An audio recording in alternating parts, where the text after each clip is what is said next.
बिस्मिल्लाहिर्रहमानिर्रहीम। अस्सलाम वालेकुम नाज़रीन, आप यूट्यूब चैनल देख रहे हैं। मैं इमरान खान हूँ।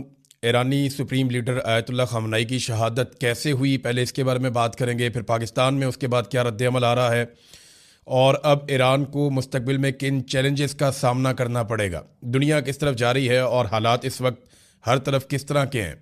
लेकिन सबसे पहले जो बड़ी खबर है कि ये वाक़या हुआ कैसे, इसके बारे में आहिस्ता आहिस्ता अमेरिकन मीडिया बता रहा है। एक तो इसमें कुछ अमरीकी मीडिया ने यह भी दावा किया कि अरब हुक्मरान, ख़ासतौर पे मोहम्मद बिन सलमान का नाम आया कि उनसे डोनाल्ड ट्रंप की मुशावरत हुई और राब्ते हुए थे इस वाक़े से पहले। और वहाँ ये दावा किया जा रहा है, हालांकि सऊदी अरब की जानिब से किसी किस्म की कन्फर्मेशन नहीं है और ना सऊदी अरब ने इसके ऊपर कोई बयान जारी किया है।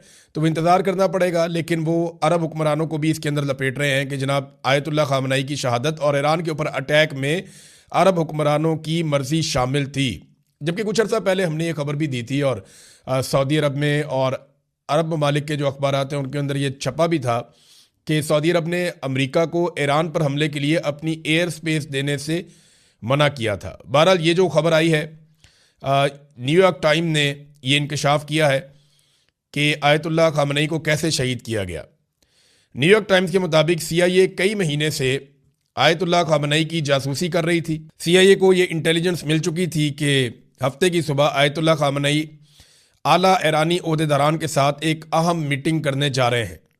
CIA ने अपनी इंटेलिजेंस, जिसमें आयतुल्ला ख़ामनेई की लोकेशन के बारे में दुरुस्तगी पाई जाती थी कि जनाब ये मालूमात बिल्कुल ठीक है, इसराइल के साथ शेयर की।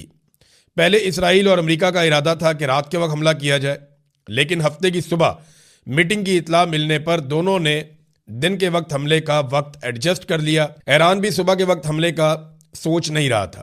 ईरान को शायद ये गलतफहमी थी कि हमला होगा तो रात में होगा। सुप्रीम लीडर आयतुल्ला ख़ामनेई की सदारत में सुबह 9 बजे बहुत सारे लोग जो उनके साथ मौजूद थे, बड़े अहम तरीन लोग हैं, जिनमें कमांडर इन चीफ पासदारान इनकलाब, वज़ीर दिफा और सरबराह मिलिट्री कौंसल, कमांडर पासदारान इनकलाब, इस्लामी फ़िज़ाई फ़ोर्स और नायब इंटेलिजेंस वज़ीर, ये बहुत सारे लोग और भी मौजूद थे। इनका इजलास तय था। हफ्ते की सुबह 6 बजे चंद अमरीकी जंगी जहाज़ ये तिल अबीब से निकले, ये इसराइल का दारुल-हुकूमत है, वहाँ से निकले, जो तवील फासले तक मार करने वाले इंतहाई जदीद और दुरुस्त निशाना लगाने वाले हथियारों से लैस थे। तैयारों के उड़ान भरने के 2 घंटे और 5 मिनट के बाद, यानी जो तेहरान के अंदर, ईरान के अंदर उस वक्त था, उसके मुताबिक सुबह 9:40 पर आयतुल्ला ख़ामनेई के कंपाउंड को निशाना बनाया गया।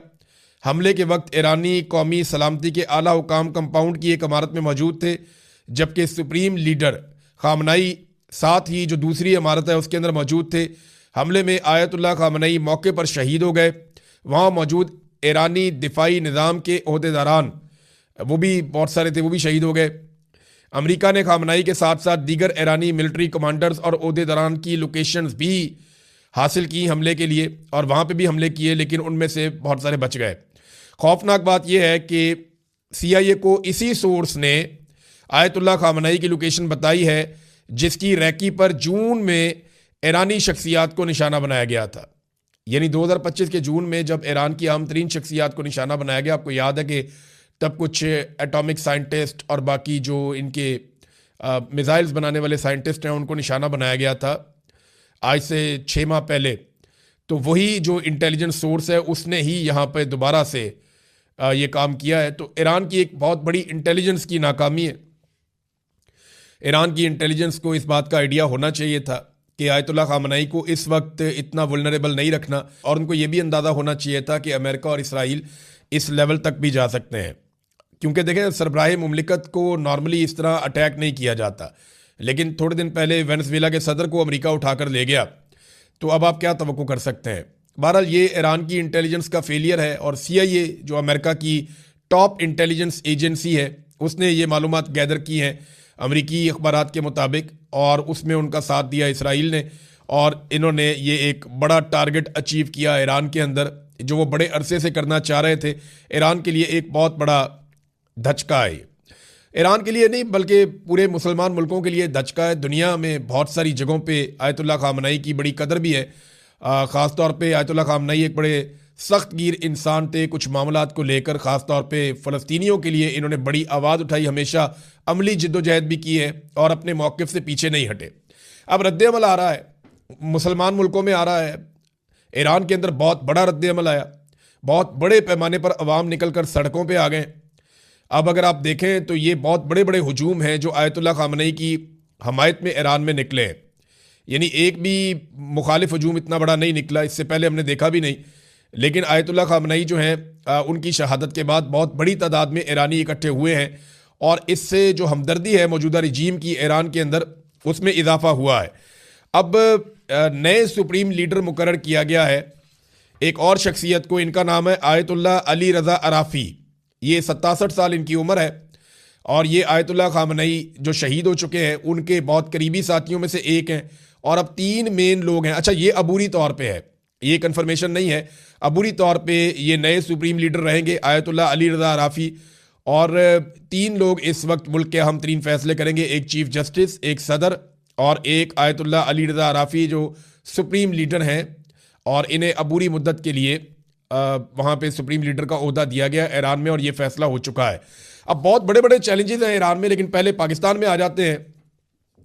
पाकिस्तान के तकरीबन तमाम बड़े शहरों में एहतजाज शुरू हो गया इस वाक़े के बाद, ख़ास तौर पे इस्लामाबाद में, कराची में, लाहौर में, पेशावर में, कोयटा में, तमाम जो दारुल हुकूमत है वहाँ पे और गिलगित बल्तिस्तान में ये बड़ा शदीद एहतजाज हुआ है। पाकिस्तानियों में बहुत सख्त रद्द-ए-अमल दिया है। गिलगित बल्तिस्तान में अक़वाम मुत्तहिदा का दफ्तर जो है उसे आग लगा दी गई। मुज़ाहिरीन की जानिब से ये इत्तला आ रही है कि अक़वाम मुत्तहिदा के दफ्तर को गिलगित बल्तिस्तान में आग लगा दी गई है। अभी तक जो नुकसानात हैं उनका पता नहीं चला।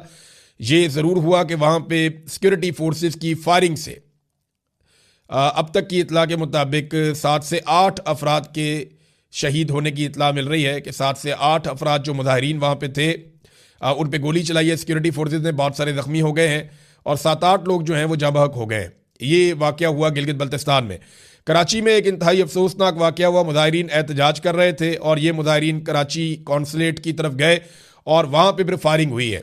कुछ सोर्सेज ये कह रहे हैं कि ये फायरिंग जो है अमरीकी मरीन से की है जो वहाँ पे कौंसलेट में मौजूद थे, और कुछ सोर्सेज ये कह रहे हैं कि कराची की सिक्योरिटी फोर्सेज जो है पुलिस वगैरह उन्होंने ये फायरिंग की है। अभी तक इस पर कोई सरकारी कन्फर्मेशन नहीं आई, लेकिन अब तक की इत्तला के मुताबिक 10 लोग कराची वाले इंसिडेंट में जो मुजाहरा करने के लिए गए थे वो जाँ बहक हो गए हैं और बहुत सारे लोग ज़ख्मी हैं।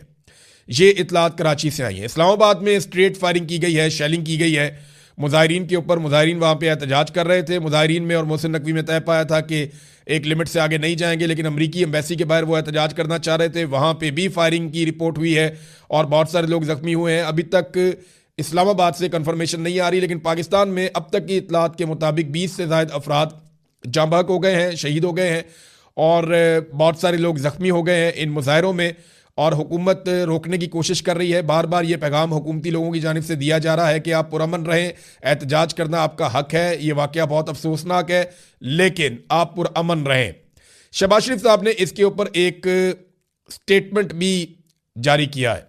ये जनाब शहबाज शरीफ साहब ने जो ट्वीट किया उसमें उन्होंने कहा जी कि पाकिस्तान की हुकूमत और अवाम गम में बराबर के शरीक हैं। जो ईरान के लोगों को मिला है शहादत से आयतुल्लाह सैयद अली ख़मीनी की, ये शहबाज शरीफ साहब ने लिखा। और पाकिस्तान ने कंसर्न शो किए हैं violation of the norms of international law के बैनुल-अक़वामी क़वानीन की जो खिलाफ वर्जी की है। और ये बहुत पुरानी एक रवायत है कि हेड ऑफ़ द स्टेट्स और जो हुक्मरान हैं उन्हें टारगेट नहीं किया जाता, लेकिन यहाँ पे ऐसा किया गया। ये भी शहबाज शरीफ ने लिखा है। और साथ उन्होंने दुआ की है कि हम इसाले सवाब के लिए दुआ करते हैं और अल्लाह ताला उन्हें ईरानियों को हिम्मत दे इस नुकसान को, इसके बोझ को उठाने की। ये शहबाज शरीफ साहब का स्टेटमेंट है। शहबाज शरीफ के स्टेटमेंट में कहीं पे भी इसराइल का या अमेरिका का जिक्र नहीं है। उन्होंने कहीं पे भी इसराइल या अमेरिका की मजम्मत नहीं की। इसके ऊपर बहुत तनकीद हो रही है शहबाज शरीफ साहब पे कि आप खुलकर बोलते क्यों नहीं, आप नाम क्यों नहीं लेते। तो इसके बाद बिलावल ने जो एक स्टेटमेंट जारी किया, पाकिस्तान पीपल्स पार्टी ने बिलावल की जानिब से, तो बिलावल का स्टेटमेंट भी ऐसे ही है ममी रेड्डी किस्म का, होम्योपैथिक। उसमें भी अमेरिका का नाम नहीं लिया गया। और जितने भी हुकूमती वज़रा स्टेटमेंट दे रहे हैं या हुकूमती लोग स्टेटमेंट दे रहे हैं उसमें वो अमेरिका को, डोनाल्ड ट्रंप को, CIA को इस खबर के आने के बावजूद वो किसी तरह की मजम्मत उनकी नहीं कर रहे। पाकिस्तान की कोशिश ये है कि वो मजम्मत भी कर लें, मुजाहिरीन को भी राज़ी रखें और गोल मोल करके मामला निपटा दें और अमेरिका और डोनाल्ड ट्रंप की नाराज़गी भी ना हो। अब जनाब बड़ा सवाल ये पैदा होता है कि आयतुल्लाह खामनई के बाद ईरान कैसा होगा। ये बहुत बड़े बड़े चैलेंजेस हैं। एक तो पाकिस्तान के अंदर लाहौर में भी मुजाहिरीन के ऊपर शेलिंग हो रही है और वहाँ भी पुरतशद्दुद वाक़यात हो रहे हैं। पेशावर में भी जो है वो शेलिंग हुई है।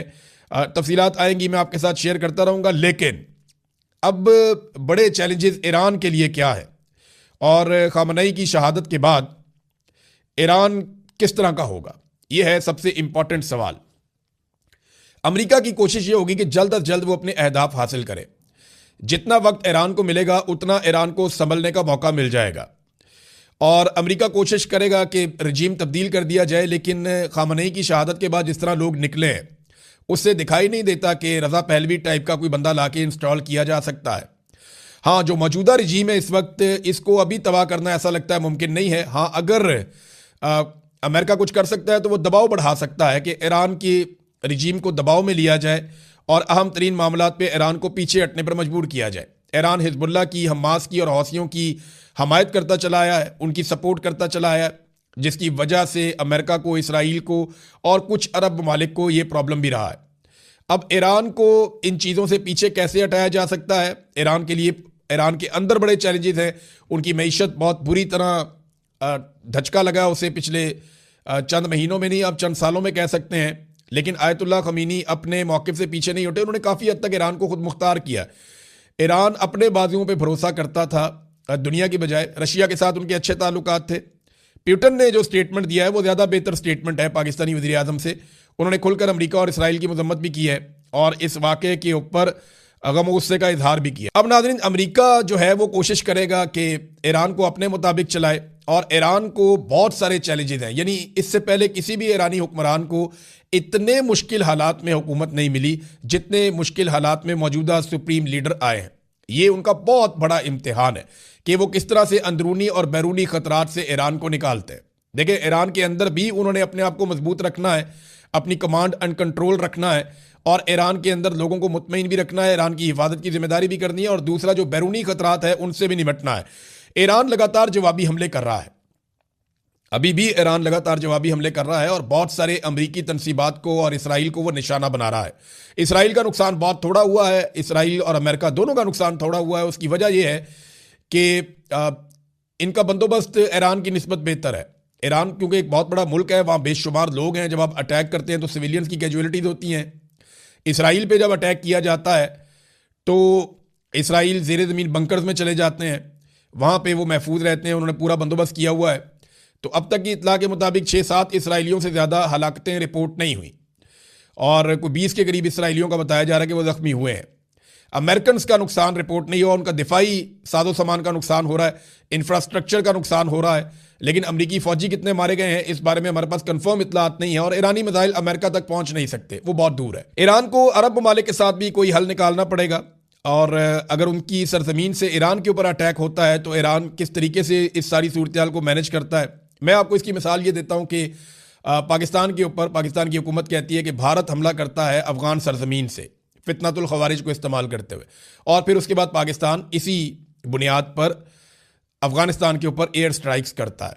तो अगर ये आपका मौक़िफ़ बिल्कुल ठीक है तो इसी तरह ईरान के ऊपर जब दूसरे ममालिक से हमला होता है तो ईरान वापस उसी जगह पे स्ट्राइक करता है या उसी जगह के ऊपर ईरान जो है वो मिसाइल दागता है।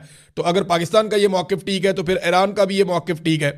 अब नाज़रीन, जो आयतुल्लाह खामनई की कुछ आम चीज़ें थी उनमें एक तो उनका फतवा था जिसमें उन्होंने कहा था कि ईरान को एटम बम नहीं बनाना चाहिए। क्या उनकी शहादत के साथ ये फतवा ख़त्म हो गया और ईरान एटमी क़ुव्वत बनने की कोशिश करेगा? दूसरी एक उनकी बड़ी ख़ास बात ये थी कि उन्होंने ईरान को एक मजबूत फ़ौजी क़ुव्वत बनाया, ख़ास तौर पर मिसाइलों के मैदान में। और ईरान के पास इतनी बड़ी मिकदार में मिसाइल्स हैं, ये दुनिया को इसका आइडिया नहीं था। और अभी भी जो ईरानी सोर्सेज हैं वो ये कहते हैं कि ईरान कई महीने तक ये मिसाइल दागता रहे तब भी उसके पास ज़ख़ीरा मौजूद रहेगा। अगर तो ये इन्फॉर्मेशन ठीक है तो अमेरिका और इसराइल के लिए कोई अच्छी खबर नहीं है, ना ही मिडल ईस्ट के लिए ये कोई अच्छी खबर है। दूसरी जानिब सऊदी अरब समेत कुछ और मुल्कों ने बार बार ये तंबीह की है कि अगर ईरान ने दोबारा उनके ऊपर अटैक किया या उनकी सरजमीन के ऊपर मिसाइल दागे तो फिर वो जवाबी हमला करेंगे। अब ये सारी चीज़ें मैनेज करना किसी भी नए हुक्मरान के लिए बहुत मुश्किल है, लेकिन ईरानी बार बार इस तरह की चीज़ें देखते रहे हैं और इनका सामना करते रहे हैं। अब आप आ जाए पाकिस्तान के अंदर, पाकिस्तान की हुकूमत के ऊपर दबाव बहुत बढ़ जाएगा, ख़ास तौर पे शहबाज शरीफ के ऊपर। शहबाज शरीफ ने डोनाल्ड ट्रंप को कई मरतबा अमन के नोबेल इनाम के लिए नामजद किया। डोनाल्ड ट्रंप को पाकिस्तान और इसराइल ये दोनों अमन के नोबेल इनाम के लिए नामजद कर चुके हैं। खमीनी की शहादत के बाद शहबाज शरीफ पे बहुत दबाव बढ़ेगा और पाकिस्तान में अवाम की एक बहुत बड़ी तादाद ये मुतालबा करेगी, और ये मुतालबा शुरू हो गया है कि पाकिस्तान अमन के नोबेल इनाम के लिए डोनाल्ड ट्रंप की नामजदगी वापस ले। और एक और मुतालबा किया जा रहा है कि पाकिस्तान अमरीकी सफ़ीर को पाकिस्तान बदर कर दे। अब ये तो बड़ा मुश्किल काम है, यानी अमरीकी सफ़ीर पाकिस्तान से वज़ीर आज़म पाकिस्तान को तो मुल्क बदर कर सकता है।